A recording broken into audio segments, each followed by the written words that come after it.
Filipkarank Pauluchem Potr Paulun Jezuचेर भावार्थ दवरलो पावलूक देवान आपणाक मानवलोलो केलो. चॅप्टर 3 शेकी भावां भयणीनो सोम्या सवें खुशाल रावात. तुमकां आदीं बरयलां तें आनीक एक पावट सांगूंक म्हजे वाटेन कसलीच आडखोल ना आनी तुमचीच राखण करूंक तें उपकारतलें. त्या सुन्यांक लागीं घेवंकूच नाकात. त्या सुण्याक ते खोटे वावराडी. त्या सुण्याक लागीं घेवंकूच नाकात. ते खोटे वावराडी. नश्ट्या कोतुबांक लोबदल्ले मनीस ते. आंग कातरूंक भोंवतात तसले मनीस ते. आमी ती सुनतीची खरी पोरजां कित्याक आमी देवाच्या आत्म्या वरवीं ताका भोजतांव. आंगार केल्ले खुनेचेर आमचो विस्वास ना पूण जेजू क्रिस्ताचेर आमचो अभिमान. म्हज्यानूय मासा रोगताचेर विस्वास दवरूंक जातालो आनी कोणूय आंगार केल्ले खुनेचेर विस्वास ठेवूंक आपणाक कारण आसा म्हूण समजता जाल्यार म्हाका अदीक कारण आसा. 8 दिसांचो आसतना म्हजी सुन्नत केली. हांव जल्मान इस्रायलाच्या राष्ट्राचो, बेंजामिनाच्या कुलाचो, हेब्रवांक जल्मल्लो हेब्रेव. समूत पाळचे बाबतींत हांव एक फारिजेव. उर्बेन इतलो बोल्लोलो की पवित्र सभेक हांवें धुमाळो दिलो. समूतीत हांव उपजता त्या प्रमाणीकपणाचे बाबतींत म्हाका कसलीच चूक नासली. ह्यो सगल्यो वस्तू म्हाका फायद्याच्यो आसल्यो पूण आतां क्रिस्ता पासत त्यो हांवें नुकसाण म्हूण लेखल्यो. जेजू क्रिस्ताची म्हज्या सोम्याची वळख इतल्या उंच मोलाची की ताचे पासत सगळें हांवें सोडून दिलें. सगोट शेण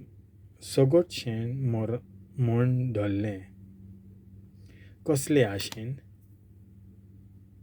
क्रिस्ताक जोडून घेवंक आनी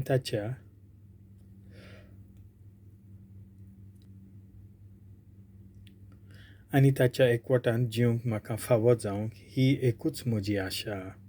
म्हज्याच कन्यांनी जोडलोलें समूतीत हांव येता तें प्रामाणीकपण आनीक म्हाका ना पूण क्रिस्ताचेर हांवें भावार्थ दवरला. म्हणून ह्या भावार्थाक लागून देवान म्हाका फुंक्या आपणाक मानवलोलो केला. अशें जेजूक वळखूंक, ताच्या पुनर्जिवंतपणाचें बळ अनुभवूंक, ताच्या कश्टांनी वांटो घेवंक, ताच्या मरणांत ताचे सारको जावंक इतल्याकूच हांव अंतरेकतां. हे भाशेन मेल्ल्यांतलो पुनर्जिवंत जावंक पावतलों म्हूण म्हाका भरवंसो आसा. शेवटाक पावसोर फुडलें धांवून वचप. हांव शेवटाक पावलों वो सोंपून जालों म्हूण समजूं नाकात. ना, हांव इनाम जिखूंक अजून धांवत आसां कित्याक ह्याच पासत जेजू क्रिस्तान म्हाकाच जिखून घेतला. भावां भयणीनो, जिखलों म्हूण समजून हांव मुरगोट ना पूण इतलेंच सांगतां, फाटीं सोडलां तें विसरून फुडें आसा ताचेरूच दोळे लावून सगळ्या म्हज्या बळान नीट शेवटाक हांव धांवून वेतां. जेजू क्रिस्ता सवें वयर सर्गार इनाम जिखूंक देव आमकां आपयता तें इनाम म्हजो शेवट. आमी भावार्थांत वाडलोलीं मनशां देखून हेच भाशेन आमी चिंतचें पूण कोणाचेंय मत वेगळें जाल्यार हेंय तुमकां देव उगडापें कोत्तलो. कितेंय जावं, आमी आयज पर्यान पावल्याव थंय थावन त्याच रस्त्यान फुडें वचूया. म्हज्या भावां भयणीनो, सगळीं तुमी वांगडा म्हजी देख घेयात आनी म्हजी देख घेवन चलतल्यांचेर दोळे दवरात. आतां हांव सांगूंक वेतां तें आदीं जायते फावटी तुमकां सांगतालों पूण आतां तेंच नव्यान सांगचें पडटा. म्हाका इतली खोंत भोगता की म्हाका रडूंक येता. कित्याक म्हळ्यार जायतीं जाणां खुस्सार मेल्ल्या क्रिस्ताचीं दुस्मानां जाल्लीं परी चलतात. असलीं मनशां निसणटणाक पावतलीं. तीं बोचतात तो देव तांचें पोट. जे वस्तूंची तांकां लज दिसची आसली तिची तांकां व्हडवीक भोगता.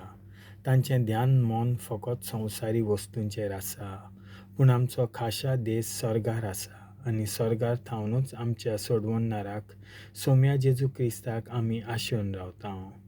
तो हे आमचे हलके कुडीचें रुपांतर करून ती आपले महिमेवंत कुडी सारकी कोत्तलो. सगल्यो वस्तू आपणाचे आदीन तो करूंक शकता तेच पदवेन तो हें रुपांतर कोत्तलो. देवाचें उतर हें